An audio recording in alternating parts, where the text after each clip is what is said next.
Hi friends, இப்போ நம்ம எதை பற்றி பார்க்க போகிறோன்னா, அதாவது அருணாக்குடியில் நீங்கள் பார்த்துருப்பீங்க கொக்கி சோறுலாம் எப்படி இருக்குது, அது எப்படி செஞ்சுருக்காங்க அப்படின்னு பார்த்துருப்பீங்க. அது ஒன்றும் கிடையாதுங்க. இங்கே பாருங்கள், இதுதான் அளவு கத்திரி. இதை வந்து சொரத்தகடு, அதாவது நம்ம இந்த அளவு கத்திரியில் கரெக்டாக நம்ம வெட்டிக்கணும். அதாவது ஒவ்வொரு குச்சிக்கும் ஒவ்வொரு கால் இதாவது அளவு உண்டு. அதாவது கால் சொல்லுவாங்க, இங்கே வந்து அப்படியே சொல்லுவாங்க. அதாவது பாருங்கள், இது பார்த்தீங்கன்னா இந்த குச்சி வந்து 6 கால். இதே மாதிரி கிட்டத்தட்ட ஒரு 4 சைஸ் இருக்குது. 8 கால், 6 கால், 9 கால், அப்புறம் 5 கால், 10 கால், இந்த மாதிரி ஒவ்வொரு குச்சிக்கும் ஒவ்வொரு சைஸ் இருக்குது. இது வந்து ஞாபகம் வச்சுக்கணும். இதுதான் மெயின். ஏன்னா கொக்கி இது கொடிங்களுக்கு, அருணாக்குடிங்களுக்கு அளவு வந்து இதுதான் மெயின் கால். இப்போ வந்து இது எப்படி சுருட்டுறாங்க அப்படின்னு பார்க்கலாம் வாங்க. ஃபஸ்ட்டு வந்து நம்ம இந்த கொக்கி சூரியானதை வந்து நம்ம மடித்து வச்சுக்கணும். அதாவது இப்படி ஒரே ஒரு ஸ்வரம் மட்டும் உங்களுக்கு டெமோ காமிக்கிறேன்.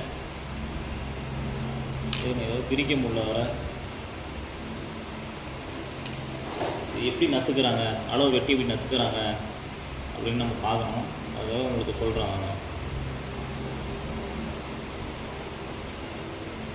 இங்கே பாருங்கள், இந்த மாதிரி தான் ஒரு அளவு வெட்டி வச்சுருப்பாங்க. இந்த அளவு வெட்டி கொடுத்துருவாங்க. அதே மாதிரி சைஸும், அதாவது இந்த 6 கால்னு சொல்லிடுவாங்க. இந்த 6 கால் குச்சியில் இங்கே பாருங்கள், லைட்டாக நம்ம இப்படி பெண்ட் பண்ணிக்கணும். அது பார்த்தா தெரியும். லைட்டாக இப்படி வளைச்சிக்கணும். இப்படி வளைச்சி இந்த கொரடால் இங்கே லைட்டாக அங்கே மடித்து விட்டுக்கணும். ஏன்னா நிறைய பேருக்கு தெரியாது. இப்படி மடித்து விட்டு இந்த அமுத்திக்கு நல்லா 2 விரல், இந்த பெரிய விரல், இந்த பெரிய விரலுக்கு பார்த்தீங்களா, இந்த பெரிய விரல் 2 விரல நல்லா ஒரு அமுத்தி சுட்டிட்டுனா முடிஞ்சது. வரும் பெரிய விரல் அமுத்தி இந்த மாதிரி சுட்டிட்டா நல்லா முடிஞ்சது. அதே மாதிரி தான் இந்த மாதிரி எல்லாமே இந்த மாதிரி பண்ண வேண்டியது. மற்றவங்களுக்கு தெரியும். பாருங்கள், இது மாதிரி எல்லாம் பண்ணிட்டோம்னா வேலை முடிஞ்சது அப்படி நீங்கள் நினைக்காதீங்க. ஆனால் இதுக்கு மேலே தான் வேலை. இது வந்து ஃபினிஷிங் சரியாக இல்லை. இங்கே பார்த்தா உங்களுக்கு தெரியும். இது நம்ம எப்படி சொல்கிறது, மடித்து மட்டும் தான் வச்சுருக்கோம், நசுக்கி வச்சுருக்கோம். அதுவும் இல்லாமல் இப்போ என்ன பண்ண போகிறோம்னா, இது நம்ம வந்து புரோட்ட போகிறோம். அது எப்படின்னா இதுதான். இப்போ பாருங்கள், புரோட்டுறதுக்கு தனியாக ஒரு பலகை இருக்குது. இந்த பலகையில் நம்ம அதாவது சுருட்டும் போது இந்த வெட்டுவாய் பகுதி வந்து நம்மளை பார்த்த மாதிரி இருக்கணும். அதாவது என்ன பார்த்த மாதிரி இருக்கணும். நீங்கள் இப்படி சப்போஸ் இப்படி மாற்றி வச்சுட்டீங்க, இப்படி சுட்டோம்னா அது வந்து பிரிஞ்சு போயிடும். அப்புறம் ஃபினிஷிங் வராது, சரியாக உட்காராது. இப்போ ஒன்று சுட்டி காமிக்கிறேன் எப்படின்னு பாருங்கள். ஒரு 10 பீஸ் அதை சுட்டி காமிக்கிறேன்.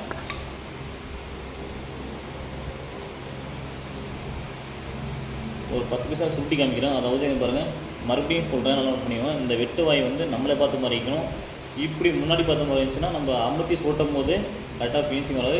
இது விரிஞ்சிட்டு போயிடும். அது எப்படி சுட்டுறதுன்னு காமிக்கிற பாருங்கள். நல்லா இதில் அடியில் இப்படி நல்லா இந்த கம்பியில், இந்த குச்சியில் மாட்டி, கம்பியில் மாட்டி சரி வச்சு அடியில் நல்லா பாருங்கள். இப்படி நல்லா ஃபினிஷிங் பண்ணோம்னா கரெக்டாக அப்படி உட்காந்துக்கும். ஃபினிஷிங் பாருங்கள் எப்படி உட்காந்துருப்பாருங்க. அதாவது முன்னே இருந்ததுக்கும் இப்போ இருந்ததுக்கும் உங்களுக்கு நல்லா வித்தியாசம் தெரியும். பார்த்தா பாருங்கள், நல்லா பாருங்கள், நோட் பண்ணி பாருங்கள். இது அவ்வளோதான். இதே மாதிரி தான் நம்ம இது எல்லாமே நம்ம செய்ய வேண்டியது. அதான் தெரியும். இது மாதிரி எல்லாமே சுட்டி போடணும். அதை வாங்க ஒரு 10 பீஸ் நம்ம எப்படி சுட்டுறதுன்னு பார்க்கலாம்.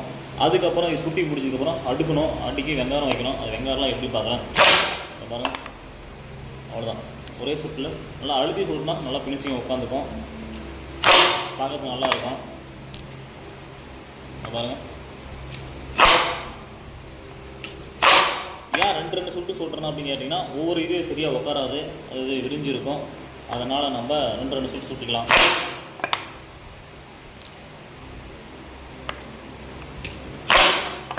அதான் தெரியும் உங்களுக்கு.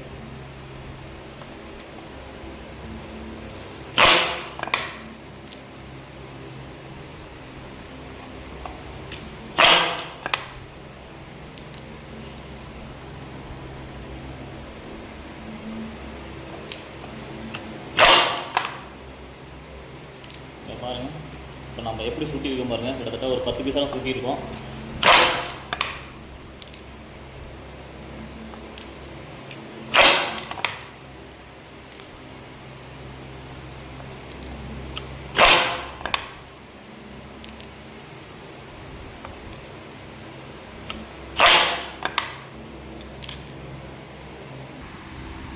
இங்கே பாருங்கள் ஃப்ரெண்ட்ஸ், இது வந்து இப்போ வந்து சுட்ட வேண்டியது. பார்த்தா தெரியும் உங்களுக்கு ஃபினிஷிங் எப்படி இருக்குன்னு. அப்போ நசுக்கி வச்சுருக்கோம். அது ஏற்கனவே இன்னும் முன்னாடி டீட்டெயிலாக சொல்லியிருக்கேன். இங்கே பாருங்கள், இப்போ நசுக்கி வச்சுருக்கோம். இது பாருங்கள், இதுக்கும் இப்போ நம்ம சுருட்டின பீஸுக்கும் பாருங்கள் எப்படி வித்தியாசம் இருக்குன்னு பாருங்கள். அதாவது இந்த ஃபினிஷிங் தான் நம்மளுக்கு வேணும். பார்த்தா உங்களுக்கு தெரியும். இந்த ரவுண்ட் ஷேப் பாருங்கள், ஒரு பக்கம் ஏறாகவும் ஒரு பக்கம் இறங்கவும் இருக்கக்கூடாது. கண்டிப்பாக அது அப்படின்னா கண்டிப்பாக அங்கே வந்து பட்டையில் ஏற்றுக்க மாட்டாங்க, அது ஒரு கம்ப்ளைண்ட்டாக சொல்லுவாங்க. இதே மாதிரி தான் நம்ம அட்ஜஸ்ட் எல்லா பீஸும் இதை தான் சுருட்டணும். மறக்காமல் இது என்ன சொல்கிறதுன்னு வச்சுக்கோங்களேன், இந்த கொக்கி சோரை மறுபடியும் என்ன பண்ண போகிறாங்க, அது எப்படி கொக்கி சோரையாக உருவாகுது எப்படின்னு பார்க்க போகிறோம். வெயிட் பண்ணுங்கள் ஃப்ரெண்ட்ஸ். உங்களுக்கு பார்த்தா தெரியும், நான் சொல்லவே தெரியல, நீங்களே கண்டுபிடிச்சிருங்க முன்ன வந்ததுக்கும் இப்போ இருந்ததுக்கும் எப்படி இருக்குன்ட்டு. இப்போ பாருங்கள், ஃபினிஷிங் வேறு லெவலாக இருக்குது. இப்போது இது என்ன பண்ணணும், அடுக்கணும். அதுக்கு முன்னாடி என்ன பண்ணணும்னா, இந்த மாதிரி ஒரு கப்பில் இதை வாரி போட்டுக்கணும். வாரி போட்டு நம்ம அதை தண்ணியில் நல்லா கழுவிடணும். அதாவது எப்படி கழுவுனா, நீங்கள் இப்போ ஒரு மார்க்கெட்டில் ஒரு காய் வாங்கினீங்கன்னா அதில் இருக்கிற அழுக்கெல்லாம் எப்படி எத்தனை டைம் கழுவிங்களோ அந்த டைம் நம்ம கழுவி எடுக்கணும். அந்த மாதிரி ஒரு உதாரணத்தை மாதிரி சொல்கிறேன். கழுவி எடுத்துகிட்டு வெங்காயத்தில் சும்மா தண்ணி மாதிரி மிக்சிங் பண்ணி அதில் அடுக்க வேண்டியதான். அதை வாங்க, அதுக்கப்புறம் அது எப்படின்னு பார்க்கலாம். ஃப்ரெண்ட்ஸ் இங்கே பாருங்கள், நம்ம சொரையை வந்து கழுவிட்டு வந்துச்சு. அதுக்கு முன்னாடி நம்ம அடுக்கிறதுக்கு வந்து பாருங்கள், பேல் தகடு வந்து பேல் தகடுன்னு சொல்லுவாங்க. நம்ம அதெல்லாம் பாருங்கள் கரெக்டாக க்ளீன் பண்ணி மேலே அந்த இதெல்லாம் இருக்கும், ஏற்கனவே இதுக்கு முன்னாடி வச்சு ஓதுனெல்லாம் இருக்கும், அதை நம்ம வந்து தகடுலேயே சுரண்டி வச்சுக்கணும். அதுக்கு முன்னாடி வந்து பாருங்கள், நம்ம வெங்காயம் பாருங்கள், இதுதான் வெங்காயம். அதாவது நிறைய இதெல்லாம் நீங்கள் பார்த்துருப்பீங்க. வெங்காயம் வந்து எதுக்கு யூஸ் பண்ணுறாங்கன்னா, இந்த பொடி தகடு கரையிறதுக்கு, அது இல்லாமல் இந்த சுரத்தகடு அடக்கிறதுக்கு. ஏன்னா சுரத்தகடு வந்து நீங்கள் சொல்லலாம் ஈஸியாக தண்ணியில் வச்சு அப்படியே வச்சு அடக்க வேண்டியது அப்படின்னு, ஏன்னா அது நிற்காது. இதை வச்சு அடிச்சிங்கன்னா அப்படியே சொல்கிறத வச்சு அடுக்குனிங்களா கரெக்டாக நிற்கும். அது பேஸ்ட் மாதிரி பிடிச்சிக்கும். ஓரளவு பேஸ்ட்னா ரொம்பலாம் பேஸ்ட் மாதிரி இருக்காது, இது நவராமல் இருக்கிறதுக்காக அது வைக்குவாங்க. அதெல்லாம் பாருங்கள், நம்ம தேவையான அளவுக்கு நம்ம தண்ணி விட்டு நம்ம கரைச்சி வச்சாச்சு. இதில் வந்து நம்ம சுரத்தகடு நம்ம போட்டுக்கணும். இதில் இப்படி போட்டால் தான் நீங்கள் முடிஞ்சுது. பாருங்கள், இப்படி போட்டு நல்லா மிக்சிங் பண்ணிடணும். இதில் கரெக்டாக அந்த வெங்காயம் இதுலாம் அதுக்குள்ளே ஏறிக்கும். அது இல்லாமல் நம்ம வந்து எப்படி அடுக்கிறதுன்ட்டு அதை நம்ம வாங்க பார்க்கலாம். ஃப்ரெண்ட்ஸ் இப்போ எப்படி நம்ம அடுக்க போகிறோம் அப்படின்னு நம்ம பார்க்க போகிறோம். அது இல்லாமல் அதுக்கு அடுக்கிறதுக்கு தேவையானது பாருங்கள் சிராமம், அது முக்கியம் நமக்கு. ஏற்கனவே இந்த இதெல்லாம் நீங்கள் பார்த்துருப்பீங்க, ஃபோன்கள்லாம் யூஸ் பண்ணிட்டு இருப்பாங்க. இதுதான் பெஸ்ட்டு நம்ம அடுக்கிறதுக்கு. வாங்க எப்படின்னு பார்க்கலாம். அடுக்கிறதுக்கு நம்ம ஃபஸ்ட்டு தகுதிக்கு முன்னாடி வச்சுக்கணும். ஆனால் நிறைய பேருக்கு தெரியாது, கொக்கி சொல்லலாம் எப்படி செய்கிறாங்கன்னு தெரியாது. அதுதான் உங்களுக்கு நான் இந்த வீடியோவை எடுத்து அப்லோட் பண்ணுறேன். இங்கே பாருங்கள், நம்ம அடுக்கும்போது இதில் இருக்கிற வெங்காயம் கொஞ்சம் லைட்டாக ஒதுக்கிட்டு இது வைக்கணும். கொஞ்சம் கேப்பு வைக்கணும். ஏன் கேப்பு வைக்கணும் இந்த இடத்துல, இங்கே வந்து பொடி தகடு ப்ளஸ் குண்டு வைக்குவாங்க, அதுக்கு தான் ஒரு கேப் விடுறோம். அது எப்படி வைக்கணும்னு அது நான் வீடியோ அதுவும் எடுக்கிறேன். இங்கே பாருங்கள், கொஞ்சம் லைட்டாக நம்ம கேப் பண்ணணும். சும்மா ஒரு 2 mm கிடையாது, ஒரு 2 இன்ச்சு 1 இன்ச்சு தள்ளி நம்ம கேப் பண்ணணும். ஏன்னா அப்போ தான் நம்மளுக்கு ஊதத்துக்கு ஈஸியாக இருக்கும். கண்ணில் ஒரு 1 இன்ச்சு கேப்பு. இதே மாதிரி நம்ம அரிசியாக அடிக்கிட்டே வர வேண்டியதான்.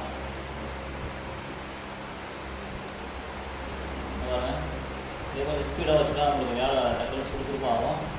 இப்போ இது வந்து புதுசாக கற்றுக்கிறவங்களுக்கு வந்து என்னென்னா இப்படி தெரியாது. ஆனால் பட்டு வேலை தெரிஞ்சவங்களுக்கு கொஞ்சம் ஈஸியாக இருக்கும், வேலை தெரியாதது கொஞ்சம் கஷ்டம். இதை நான் கற்றுக்கிறதுக்குலாம் ரொம்ப கஷ்டப்பட்டு தான் சொல்லலாம். யாருமே அவ்வளோ சீக்கிரம் அந்த வேலையெல்லாம் சொல்லி தர மாட்டாங்க.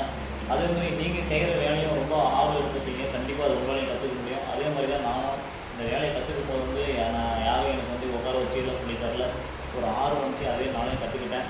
இங்கே பாருங்கள், இப்படி தான் நம்ம அடிக்கிட்டு போகணும். இதுதான் இப்படி தான் பண்ணிட்டு போவோம். ஒவ்வொரு இதுவும் எல்லாமே நம்ம அந்த சொரத்தோடு எல்லாமே நம்ம இப்படி தான் அடிக்கிட்டு போவோம். அப்போ வாங்கி இப்போ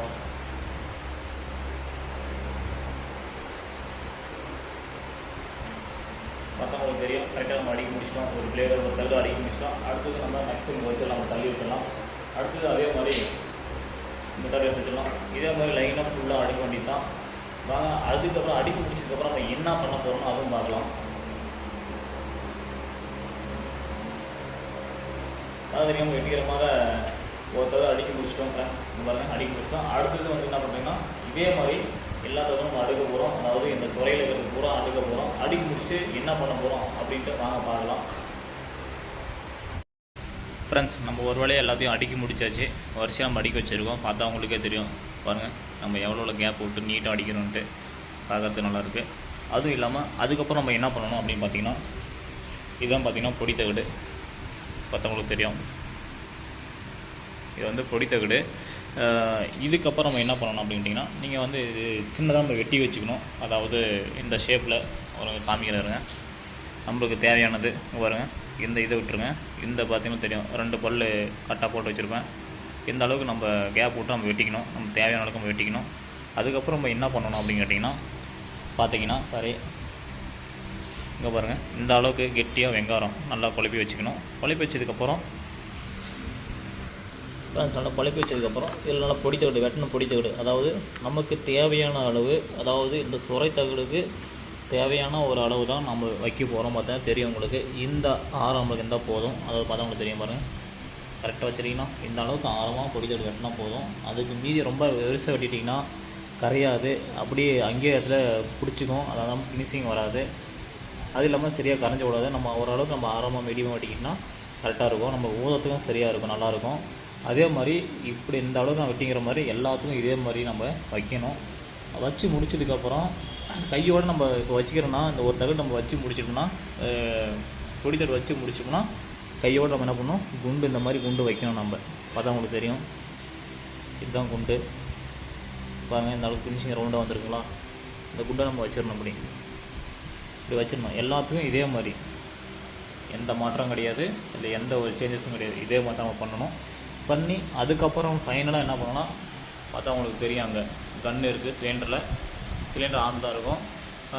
கன்று முன்னாடி பார்த்திங்கன்னா ஒரு திரவர் மாதிரி இருக்கும் ஆன் பண்ணுறதுக்கு. அது லைட்டு இருக்கும். நீங்கள் லைட்டு பற்றி வச்சு இதில் காட்டினீங்கன்னா இந்த இடத்துல, அதாவது நான் ஸ்ட்ராங் கம்பி பார்த்திங்கன்னா அந்த இடத்துல ஒரு மீடியமாக ஸ்பீடு வச்சு காமிட்டிங்கன்னா நல்லா உருகிக்கும். இது நல்லா பிடிச்சிக்கும், ஒட்டி பிடிச்சிக்கும். அதாவது எப்படி நீங்கள் ஒரு பேப்பரை வந்து கம் போட்டு 2 பக்கம் ஒட்டிக்கிறீங்களா அதே மாதிரி தான்.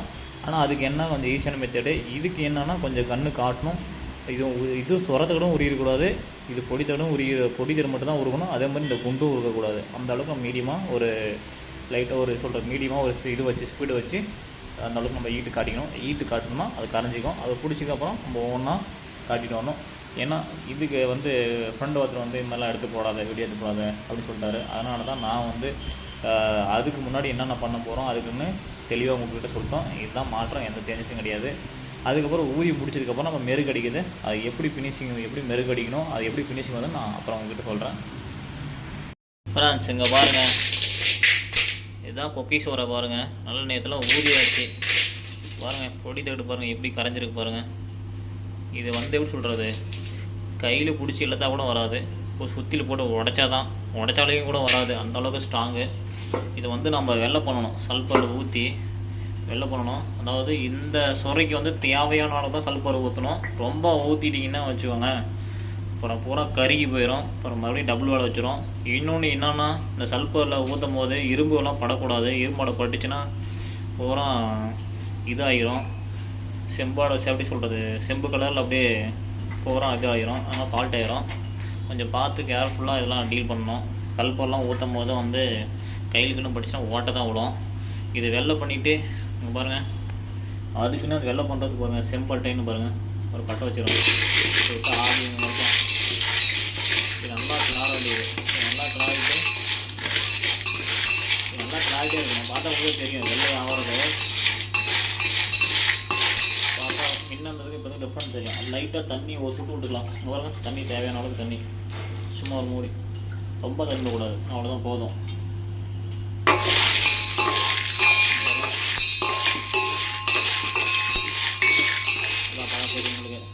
ஃபுல்லாக வெள்ளையாச்சு பார்த்தீங்களா? இன்னும் இது பண்ணுறது எவ்வளோ டிஃப்ரெண்ட் தெரியும் பாருங்கள். அவ்வளோதான். இதுக்குள்ளே கொஞ்சம் லைட்டாக தண்ணி ஊற்றிடலாம். தண்ணி ஊற்றி முடிச்சதுக்கப்புறம் காட்டு உள்ளே ஏறுது. தண்ணி ஊற்றி முடிச்சோன்னா நல்லா ஃபஸ்ட்டு வந்து இதை இந்த பக்கம் சல்பரில் பழைய சல்பரில் ஊற்றிடணும். ஏன்னா வேஸ்ட் பண்ணக்கூடாது. அடுத்து டக்குன்னு ஒரு பக்கம் தண்ணி ஊற்றிடணும். ஏன்னா இது மஞ்சளோட அடிச்சிடும். அப்புறம் நல்லா 4-5 டைம் கழுவணும். தண்ணிக்குள்ளே ஊற்றிடலாம். தண்ணி ஊற்றிட்டு ஒரு 4-5 டைம் இந்த வாடை இது சொல்கிறது, இந்த சல்பர் வாடெலாம் போகிறது 4-5 டைம் தண்ணி ஊற்றி நல்லா கழுவணும். அதுக்கப்புறம் இந்த பையில் கொட்டி தேய்க்கணும். இந்த பையில் கொட்டி தேய்ச்சோம்னா பாலிஷ் வந்துடும். அதுக்கப்புறம் பார்க்கலாம் வாங்க. ஃப்ரெண்ட்ஸ் இங்கே பாருங்கள் எவ்வளோ நல்லா பாலிஷ் பண்ணியாச்சு. இதுக்கப்புறம் நம்ம என்ன பண்ணோன்னா, அந்த ஆப்பிள் மரத்தூளில் தவிட்டில் போட்டு நல்லா காய வச்சிடணும். ஏன்னா அதில் ஈரம் இருக்கும்.